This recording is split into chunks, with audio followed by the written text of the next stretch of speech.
University, Potchefstroom.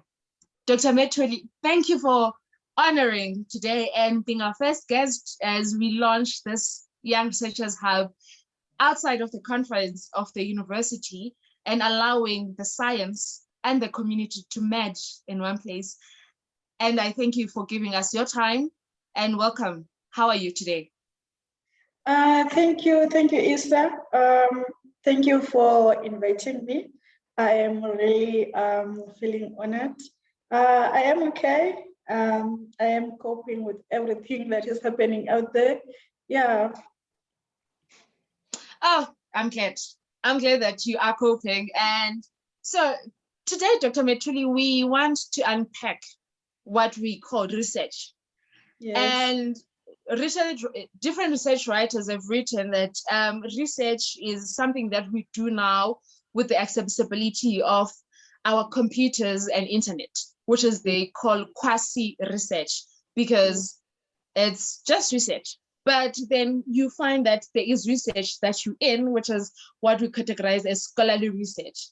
Please take us through, what is this thing called research? Okay, thank you, Isa.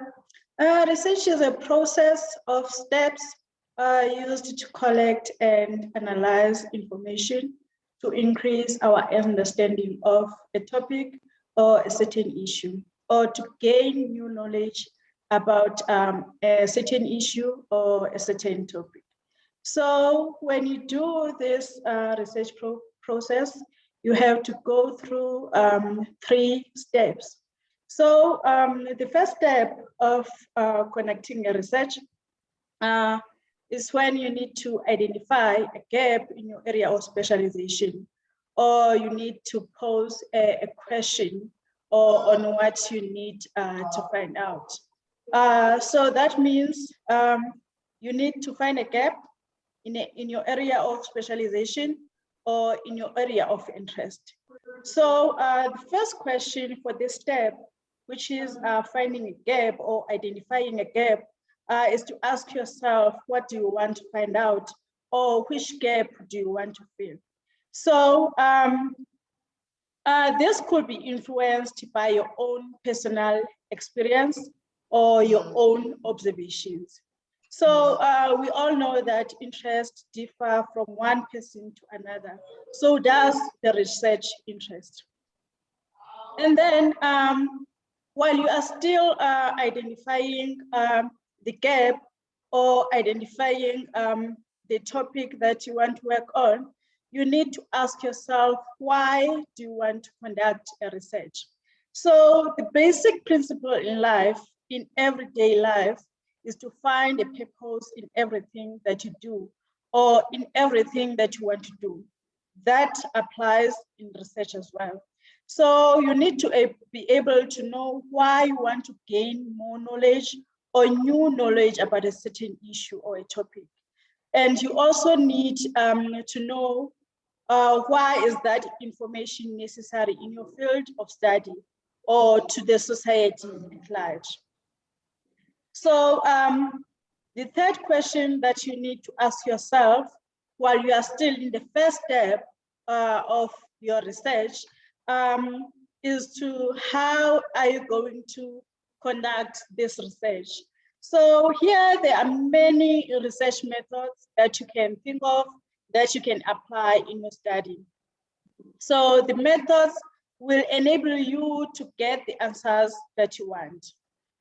So those methods or tools depend on the nature of study that you want to conduct. For example, if you want to gain knowledge about a certain cultural practices, you can do an ethnographic study where you join a group of people for a certain duration of time so that you can learn how they practice certain things in their culture.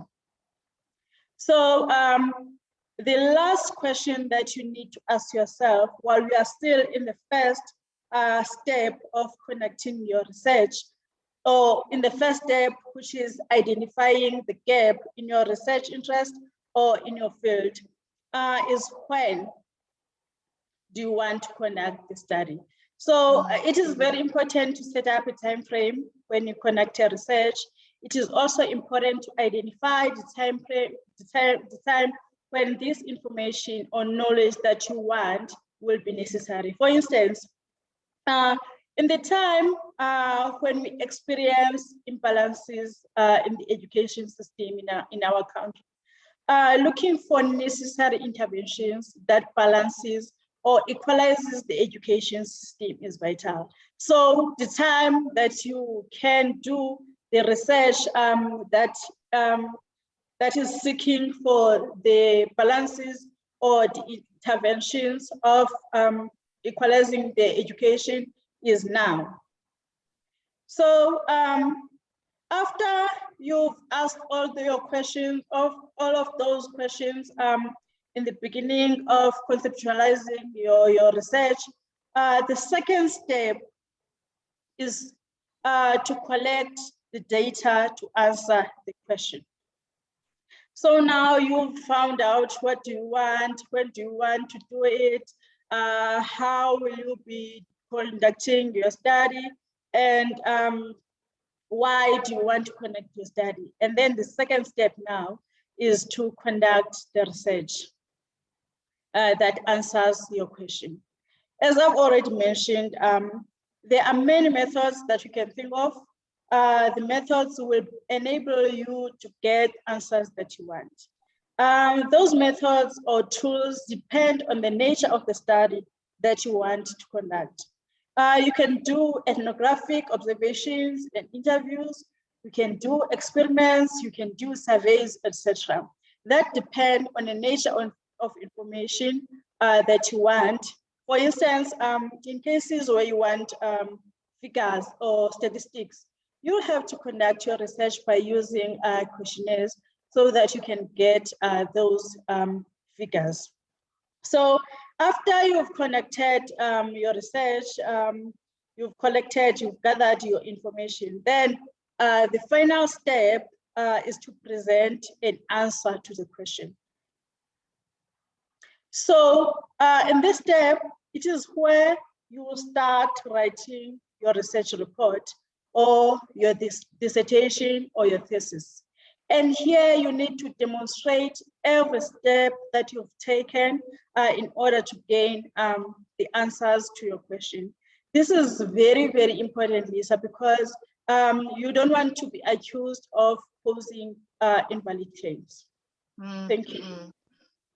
Thank you, Dr. Metula. And I think as you take us through the steps, in a lot of people's mind, there is a question that, yes, to a greater part, the assumption will be that we understand. Why is it important for us to do research? And I'm asking this question because in a lot of times you find out that when we venture into our postgraduate studies, it's either because I'm not finding employment, so I don't want to sit at home, so I just have to do something. Then I go for my research. And in that aspect, there's a limitation of the researcher understanding as to why is it important. And I think in your explanation will inform the greater part of just one sentence that, yes, research is important because we have to understand society. I believe there's more to it than that. So please take us through, why is it important for us, even when I'm deciding to go through my research? I think the important part will be to also understand why this is important. And in answering that question allows them to roll out the questions or whatever that I want to research in that research area. Okay, thank you, Isa. It is quite important to know that through research, we are able to build knowledge and learning. And it is very important to note that research is required not just for students and academics, but for all professionals, because in every corner in life, we need knowledge that will equip us as we come through different and new challenges in life. So that is the first importance of research. Secondly, research enables us to get means of understanding various issues. For instance, I can make of television shows and movies that have been developed through research, both on the part of the writers and the actors. Hence, in most of the times, we find ourselves reflecting and relating on what we watch. So I can make an example of the Skim Sam soap. I think most of people do watch the Skim Sam. The possibility is that their actors haven't experienced any of the characteristics they pose in their characters. But incredible research has been conducted to teach us and to inform us about many social problems that we encounter in our everyday life. And then the third important part of conducting research is to help us succeed in the businesses, in our businesses. So through research, you can be able to detect who is your target market, and you're able to know the right time to sell your goods. So you cannot easily know that if you haven't go through the research steps or if you haven't conducted research. So the fourth important thing that we need to know about the importance of research is that it allows us to disapprove lies and support the truth.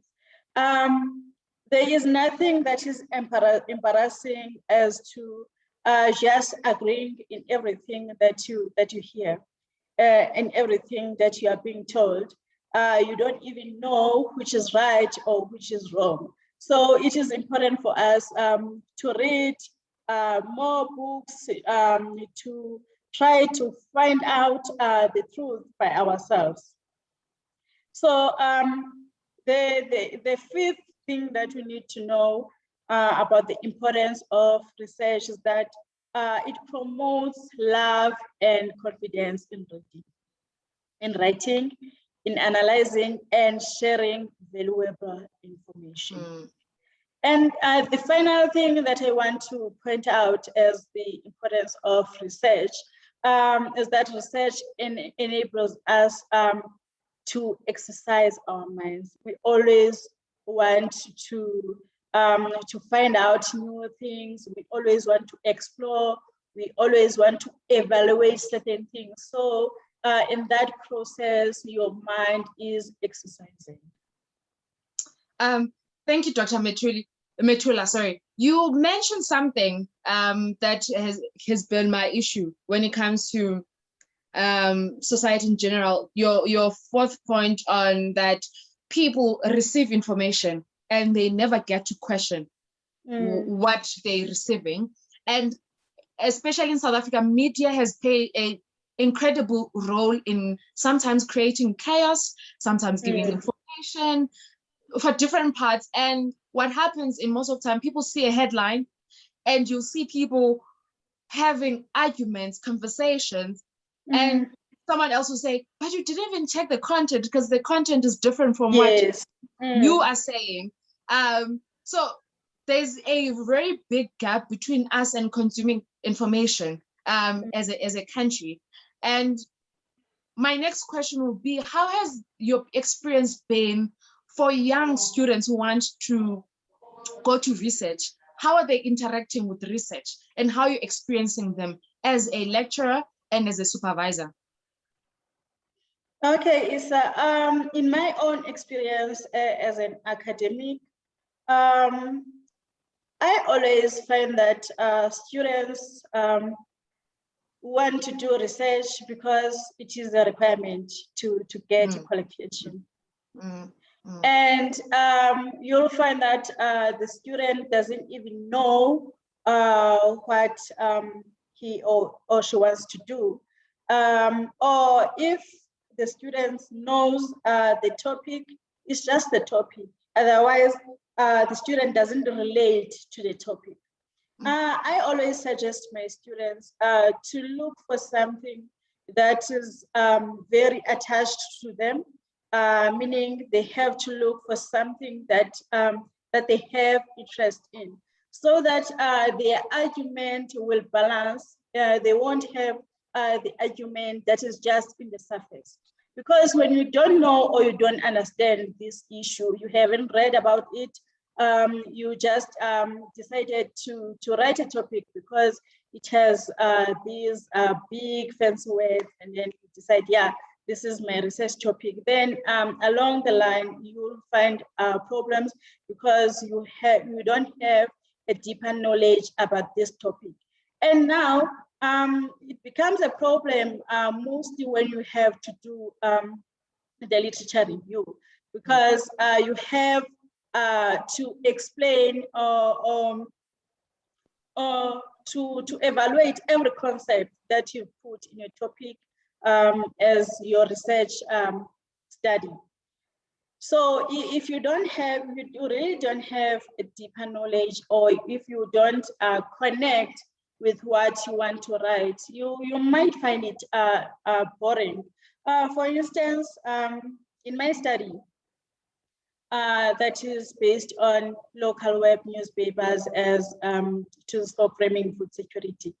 I chose that study because personally, I've experienced food insecurity, and I've observed it in my surroundings, because where I grew up in a disadvantaged area, and I also studied in a university that is mainly comprised of students that are coming from disadvantaged communities. So I know it, I personally experienced it. So at least I had a deeper understanding of it, even though I needed to find out more about the interventions that can be done in a media setting. All right, thank you, Dr. On what you're talking about, quite a few students, I'll say a few because those are that I've interacted with, that you find out that they throw a tantrum of the supervisor choosing the topic, or rather directing them to a certain topic. And I would then have an assumption, or now after what you said, that student come to you and they don't know, or they just know that this is the topic I want, but there's no knowledge beyond that. What could be the reasons that you're now facing an honor student that does not even have an idea of how to build up on a topic, to an extent that it now becomes a supervisor's decision, or rather influence, to go in a direction that they wouldn't have necessarily been inclined with or even have experience in? What is it that we're doing wrong as a country in our education system that put us in this predicament of finding students heavily dependent on supervisors to carry on their research? It's identifying a research gap and conceptualizing a topic are two different things. So the first thing that you need to do is identify a gap. Then you'll be able to conceptualize a topic. And then I think in a space of conceptualizing a topic, that's where your supervisor comes in. If you can come to your supervisor and tell him or her that you found this gap, and then you start pitching up your problem, the problem statement, as to why you want to write about this issue or about this topic. And then your supervisor will help you to conceptualize a topic that will speak to your issue. But the problem now comes when you don't even have a clue of what you want to research about. Then the supervisor have to take you through the whole research, the whole conceptualizing a research topic process. Okay, Doctor. And it is quite important to know that once someone else helps you to conceptualize the topic, as I've already mentioned before, everyone has his or her own research interest.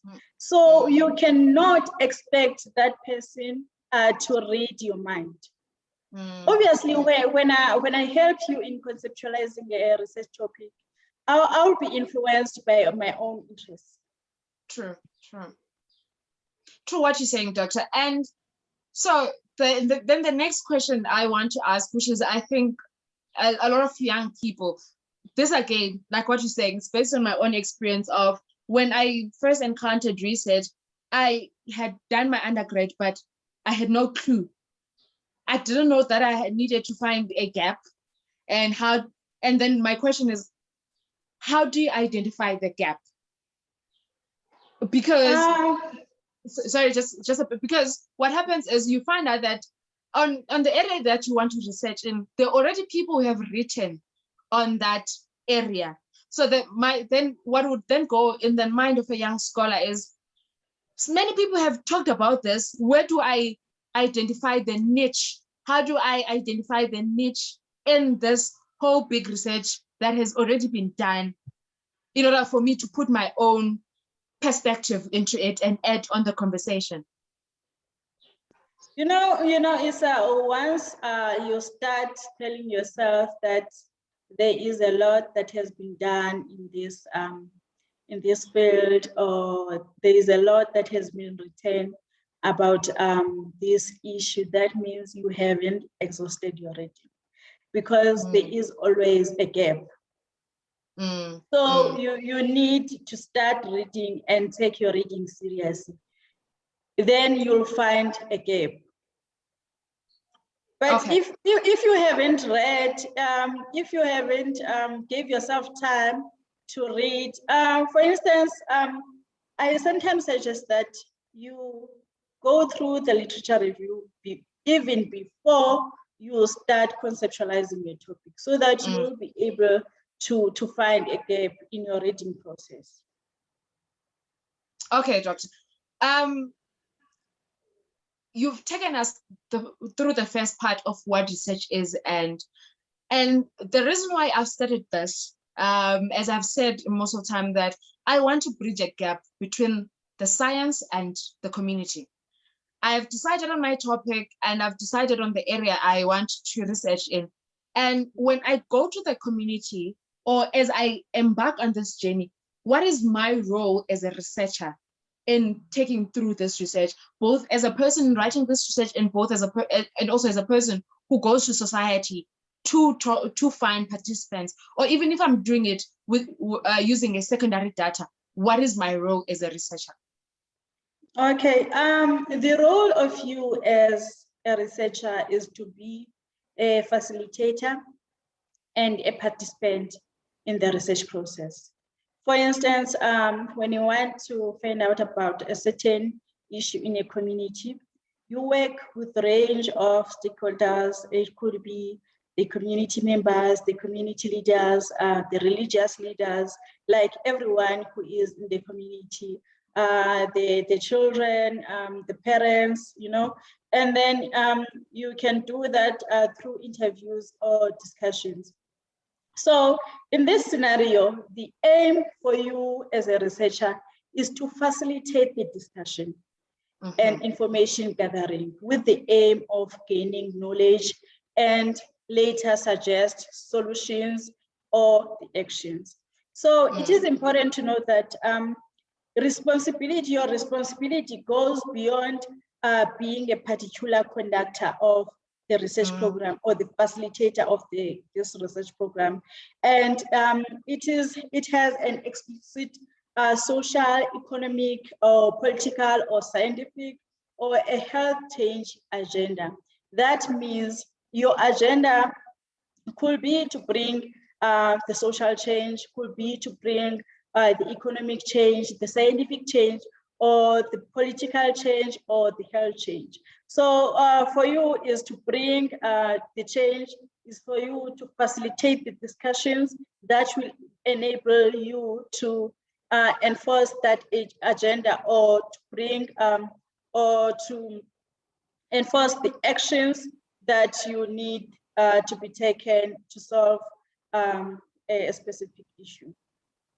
Okay, thank you, Doctor. Now that you've completed the research, outside of, let's assume that before we didn't have such platforms as, I would say, the Young Researchers Hub and many other platforms that allow the science and the community to merge together. Research conferences often sit in big conference outside of the community. As a researcher, what can you do to ensure that the community that you were facilitating, as a facilitator, how do you merge your research in the community? Because like you say, a lot of young people in our institutions do research as a requirement without the understanding of that there's bigger role to play than what they're reducing their research to be. What can we do to make sure that our communities get to have our own results, to have our own recommendations? Because at the current moment, it's barely happening. Universities, they have a conference, we go in a hotel, we sit and have a conference. The same community we're researching has no idea of what are your findings. Yes, it is true that there is a huge gap between the public and the knowledge producers.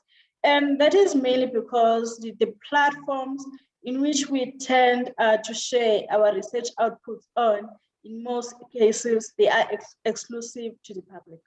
For instance, we conduct seminars in the boardrooms, hold conferences in expensive hotels. We put our dissertations in the libraries, publish our work in academic journals, where the possibilities that those who will access those publications are mainly the researchers that are interested in your field, who also want to produce their own research outputs as well. So it's just the chain. So that is very problematic because we exclude the people that need this information or that need this knowledge. And in most cases, the people that contributed to the knowledge or to this information. So I believe that science should be inclusive. It should not be something that only a certain group of people know or are able to understand and access. As a scientific research impacts the lives of millions of people, directly or indirectly. Simple communication is a great way to generate conversations, collaboration, and learning. And when you constantly having the communication, you'll be able to gain more insights about the issue, and that will also enforce learning about the issue to a broader society. So with that, you'll solve the societal problems as a collective. So we must be able, we must be open to the dialogues that are inclusive and that are participatory to everyone. For instance, we live in a society that media, especially social media, is part of our everyday routine. There's, we can blog, we can open the social media pages that can help us in facilitating those discussions. And we can also share our research findings with the governing institutions. We can write the opinion pieces in the local or community newspapers that could help in disseminating the knowledge to a wider audience. You mentioned quite a number of things, Doctor, and I think that allows us to bridge the gap. And my other question that I'll pose, again, there's been a conversation being on social media or even within small circles of the scholarly academia circles, that we're not having enough researchers to produce the information that we need to bring the content that we need for our people. We speak of decolonization, and the next question is, who's producing the knowledge? How far are we as a country 27 years later in having enough professors to write those books that can be part of our curriculum as a society. And to have these people that constantly produce knowledge, especially when it comes to Black professors, how far are we as a country? I don't want to lie, we are making a progress, but the progress that we are making is maybe one-sided, and it is not everywhere. For instance, we all understand the functionality of the society, right? That it is comprised of different institutions. We have the religious institutions, the economic institutions, we have media, we have churches, you know, we have education sectors. So in terms of decolonizing the society, I think the education system, or the higher education system is trying, and it is making a progress in terms of decolonizing the curriculum or even the higher education spaces. But now that is problematic because in my own observation, it only happens in the higher education sector only. If you go to the basic education sector, nothing has changed. And if you go to the political institutions, nothing has changed. If you go to the religious institutions, nothing has changed. If you go to the media, nothing has changed. So now, once we have the imbalances in the society in terms of knowledge and information, then we are doomed to fail. We won't even see if there are changes, because the only people that are experiencing these changes or this decoloniality is us that are in the higher education sector. But if I go out to the community and speak about these issues, these decoloniality issues, no one will understand what I'm talking about, because there's nothing that has been done in other institutions in terms of decolonizing our society. Thank you, Dota. Someone once said universities are ivory towers, and they remain that because they far-fetched from the society. And like what you had mentioned, that when I go to a seminar, I am trying to understand how far you've gone to your research in order to do my research, but it only, the circle remains between me and you, but between us and the society, it remains a huge gap that we have. Doctor, before I go into the comment sections that people have, my last question will be to you. As a society in general, me and you are in agreement that our society, it's evolving, research is being done, but there is no communication between the two sectors in ensuring that at the end of the day, there's a link in terms of what we have. But besides the community, how is our policymakers using research as a tool to make decisions, as a tool to have more policies in our society? I am asking this because there's one area, which is I won't mention because I'm currently working in, where quite a number of researchers have said that when the government made a particular act, there was no research evidence that supports that it's happening in the huge scale that is being said. As a result, the policy was made out of a limitation of research, and research was used as a secondary thing. They mostly based on the public opinion, but there was no research evidence to support that what the public is saying is exactly what the researchers are finding. So that is my first question, is how the policymakers are using research in terms of writing policies, but also at the same time, would it be an advisable thing if policymakers would rely a lot on public opinion in writing their policies?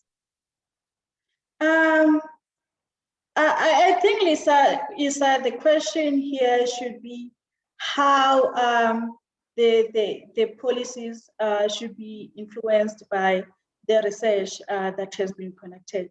Because personally, I don't know if our governing bodies or our governing institutions do go deeper and look at the research that has been conducted.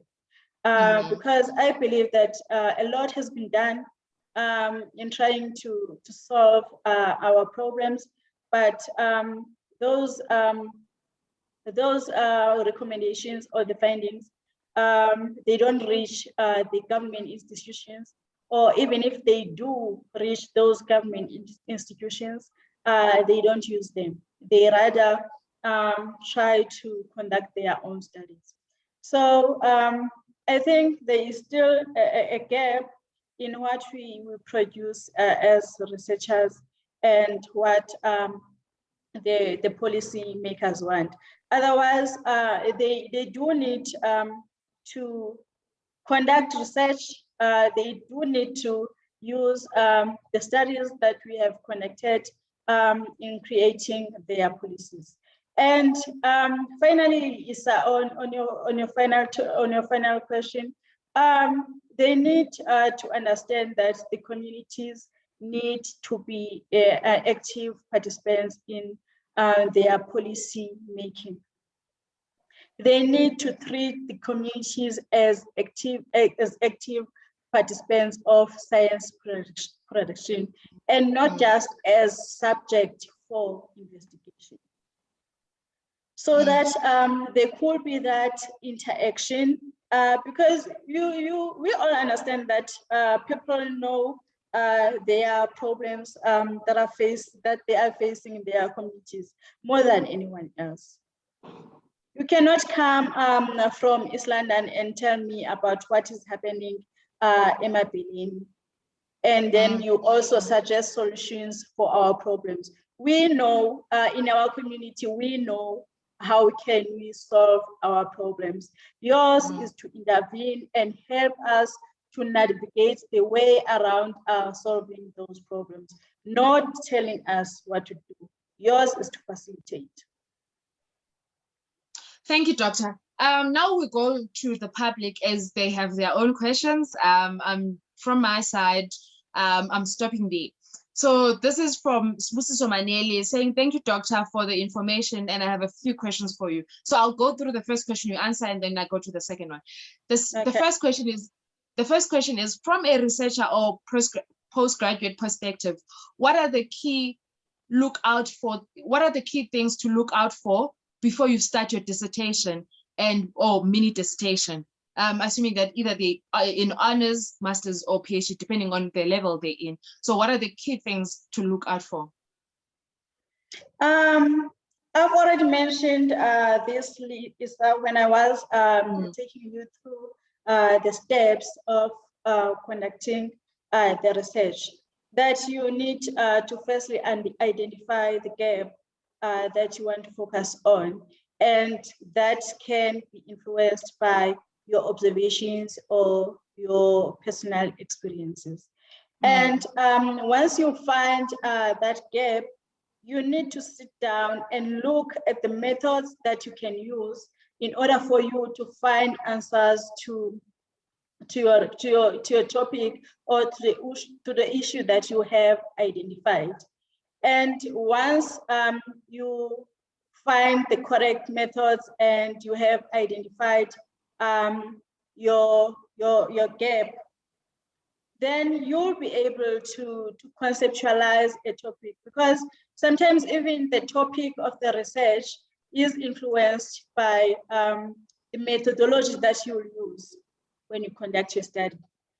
So you need to be careful when you select a topic.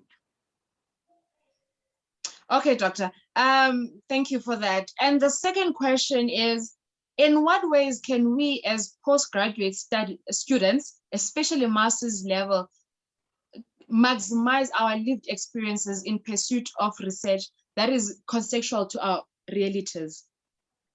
I didn't get that question, Isa. Oh, so the question says, in what ways can we as postgraduate students maximize our own lived experiences in pursuit of a research that is contextual to our own lived experience? And I think the question, as he's putting it, is in the extent of how do you become neutral into the situation? Because you're using your own personal experience.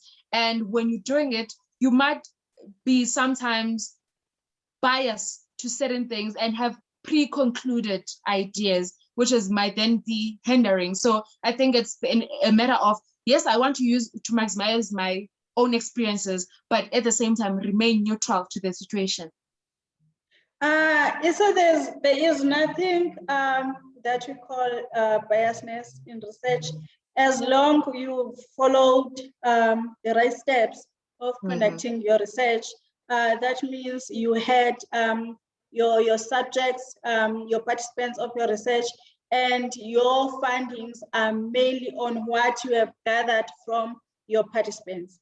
Like we don't close the door for your own ideas or your own perceptions. In fact, that is what we want. When you write your literature, you cannot write the literature only. Maybe you write about all these theories of media and communication, and then you just put it there. We want to see what do you understand, in as much as you are putting down what these theories have said, but what do you understand? What is your own idea? What is your own view about what these theories have said? And that can be influenced by your personal experiences too, by your own observations. So that door is not closed. It is always open.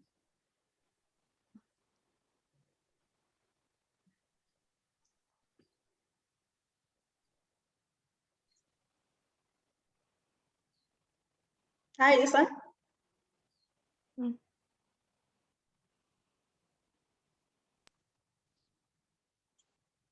Hi, Doctor. I think there's a network glitch. I don't know whether it's from.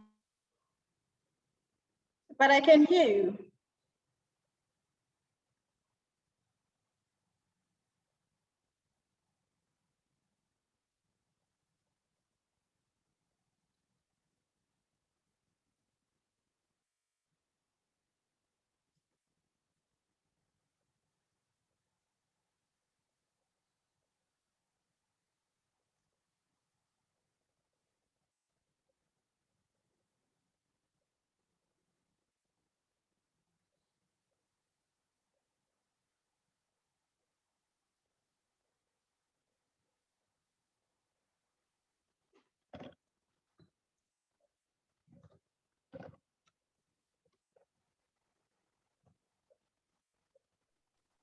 Hi, Doctor. Sorry. There was a network glitch from my side. Oh, okay. Yeah, sorry. Sorry about that. Thank you for your answer. And then the last question, which is something that you will touch on our second session, is on the literature review, which is, I believe, you very much enjoyed that topic a lot.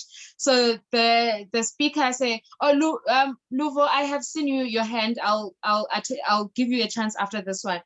The last question from Sbuso is, literature review tends to be the most difficult process that students feel it, like when they drink literature, they feel it is very difficult.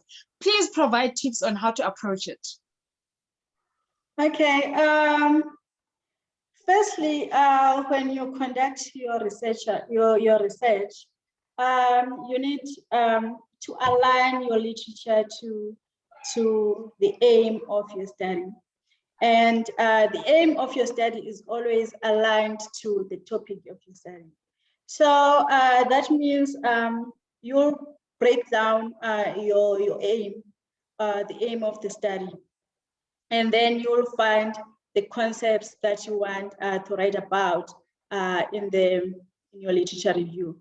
For instance, if you are discussing about some development issue, then you need to break it down. Maybe you are discussing about any social issue. Then you write you discuss that social issue. It can be teenage pregnancy, and then maybe you discuss how this teenage pregnancy affects the community development in the communities, and anything that is related to this topic.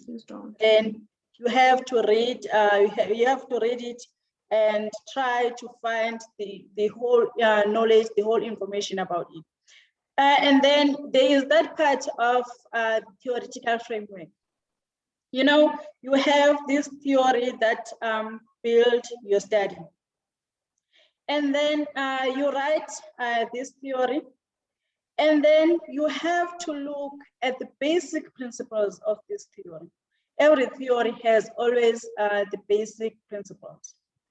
And then once you pinpoint those basic principles, then you'll now discuss each basic principle as it is applied or as it is applicable to your study. So you need to pinpoint every principle and discuss every principle in your theoretical statement. Same applies to the literature. You need to pinpoint every principle that you find while you are reading about this topic, and then you apply it to this specific study that you are doing.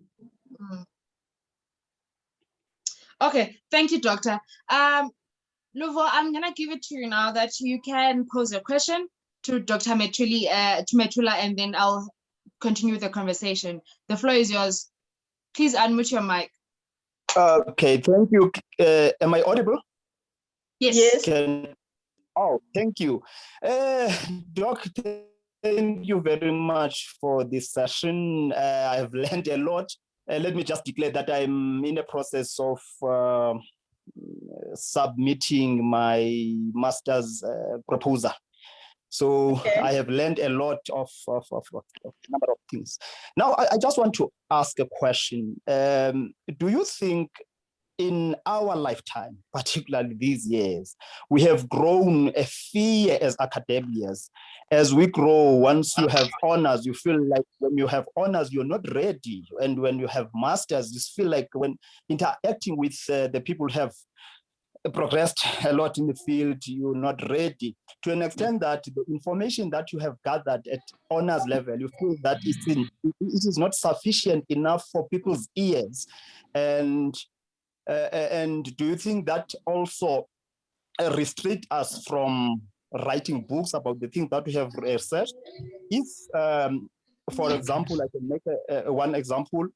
I have never, in my own capacities, attended a book launch by a person who says, from the research I have conducted, I decided to turn it into a book, at least at my level. And I have noticed that I have also attended a lot of books written by people with grade 12. So do you think more education does also make us have a little bit of fears? That's my question. Okay, Luvo. I don't think you should fear anything, or you should think that the information that you have is little. Every information, every opinion, every view is important. So you don't even need to feel intimidated by me. I've conducted my research, even if we were to say we conducted research on food security, me and you, but I had my own gap and you have your own gap. We come from different angles. So every idea that you put forward is important. Don't even think that you can't say anything. I think this thing of not going out and presenting or sharing your knowledge or your research outputs with everyone, it makes us to take a step back and we want to know if we are progressing or what do we do about our research. But if you go out there, you realize that Even other people, they need your opinion. They don't know what you are talking about. They want to hear from you because we come from different backgrounds, we have different perceptions. So it is important for everyone to put their knowledge forward. Whether it's your undergrad research or your honors research or your master's research, we always find a little gap and you cannot know everything. I am a doctor of philosophy in communication, but I don't know everything in communication. We also learn from each other. I also learn from my students, from my first year students. There are things that I learn from them because now information is not solely dependent on what you get from the lecturer. Information is out there. Everyone is using internet. We are on social media. We are interacting with the society, especially in my field, because what I teach is mainly influenced by what is happening in the society. So I cannot expect my students to be the empty vessels. Obviously, when they come to class, they come with their own knowledge from what they have experienced outside. Thank you, Doctor. We're going to run out of time.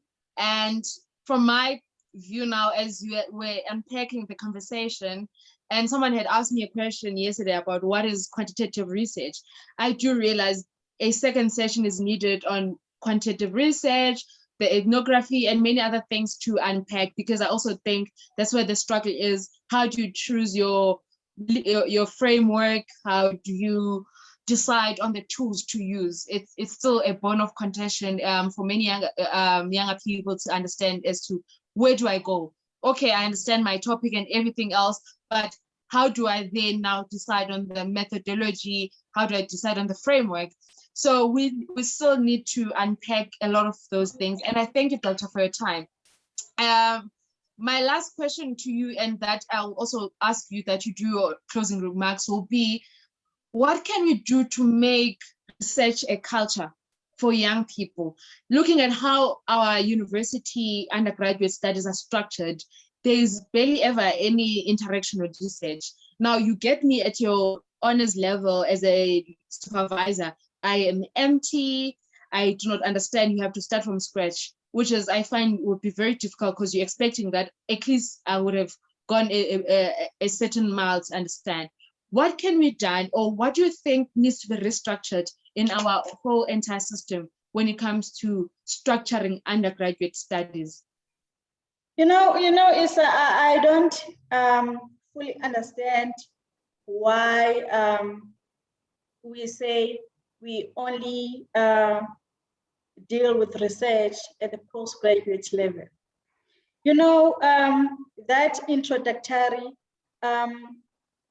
That introductory module that you got at your undergraduate level about the introduction of criminology. When you maybe get an introduction to criminology, you get to know, you are taught about different theoretical backgrounds of the criminology. That's what you need to apply when you conduct your literature review. That's what you need to apply when you have to conduct your theoretical framework. But we ignore it at that level. And then when it comes at a master's level or a PhD level, now you have to remind yourself about something that you were told at level 1. The research methods, I think at a second level, you are taught about the research process, but in that level, they only give you the steps. You only list the steps, they don't go deeper on that. And then when you reach the postgraduate level, that's when you go deeper in explaining all those steps. The steps in research will always be the same. What you get on a first level is what you will apply when you do your PhD. That introduction that you learn in that module is the introduction that you will learn, that you have to apply when conducting your research at the PhD level. So we just need to start taking our studies seriously at a lower level before we reach the postgraduate level. Thank you, Dr. Metula, for your time. And as what you just said, I've never looked at it that way, because to us, it was about getting the marks, studying what That we is the think. problem. It was never about research. I never saw research in all of that. All I wanted was to get my marks and make sure that I proceed to the next level. You know, you'll be surprised that a first year level will be taught about the participatory theory. And then when she gets to the honors level, and then now you give her a topic, and then now you say the theory that you need to use is the participatory theory. And then the student will start from scratch reading as if it's something new. Yeah, no, I think it's our way of learning. But also I also pose a challenge to the lecturers of first year student, maybe making a bit of awareness, because I went through all of that. I was not aware that I was learning about research. And when I first encountered teachers, like, we should understand, all of us, that studying is like a series. You know, when you watch series, you know that you'll watch episode 1, episode 2. It goes like that. Even in your studies, you just continue. It's a continuation. Thank you, Doctor. And someone who just joined in, Awonke Maya, had literally said that on Monday when I was doing an interview to him, that the reason why he did his study guide as grade 11 and grade 12, because it's a series of things. You need to recap and take it further. It's not like a block. It's not like a movie where you just do this and do that and do that. It's a series of things. And I think if we were to understand education from that point of view, a lot would change.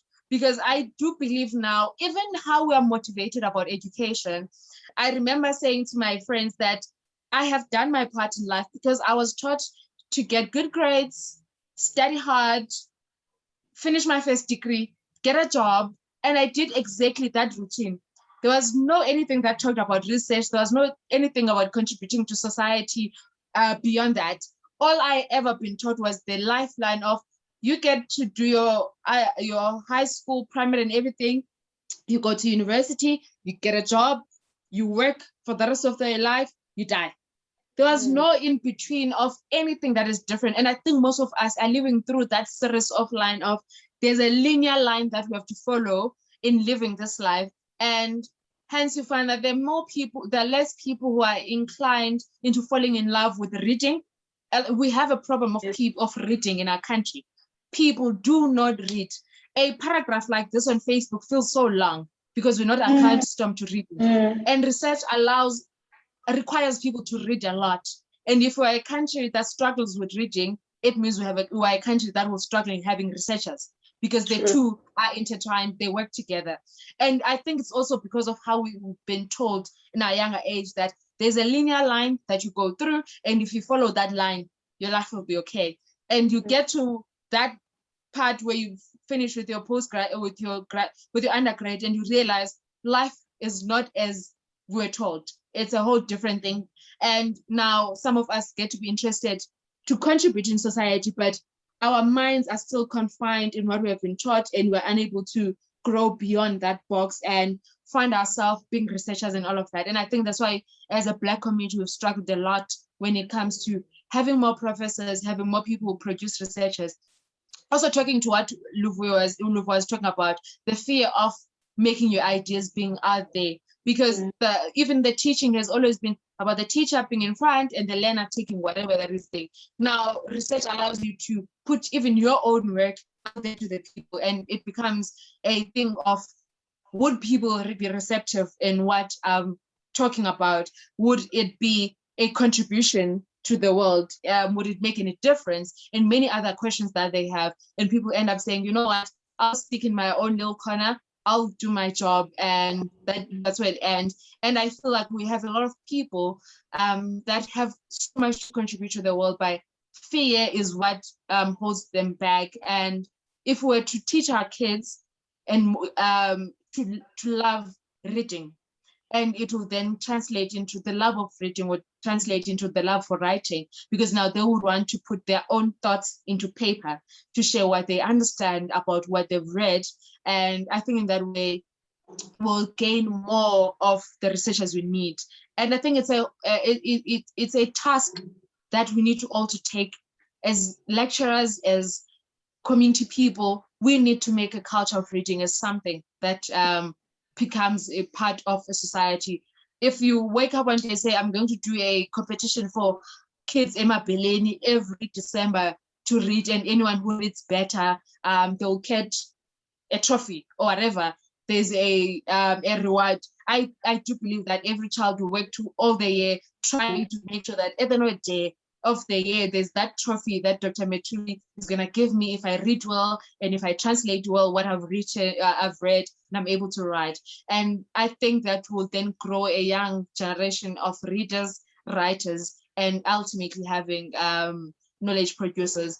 And from us, the Young Researchers Hub and Dr. Metula, we thank you for your time and joining us, as we'll come back next week with a different topic on the Young Researchers Hub.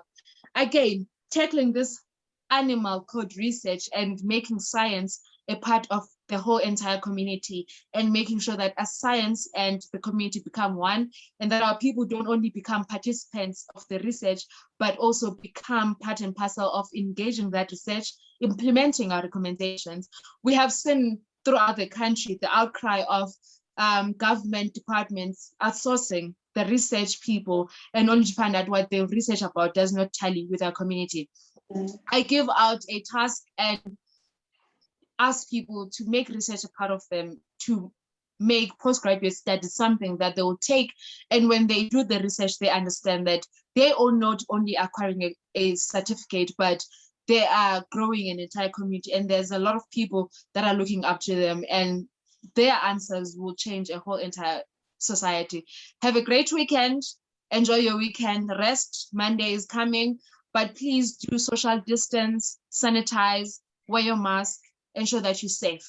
We're facing a pandemic, and we still need you more than we ever needed you before, because we're people and we need each other. From me, Sasfingoisi, it's a thank you, and God bless you. And may you stay blessed and have a great weekend. Bye. Thank you, Doctor. Thank you, Isa.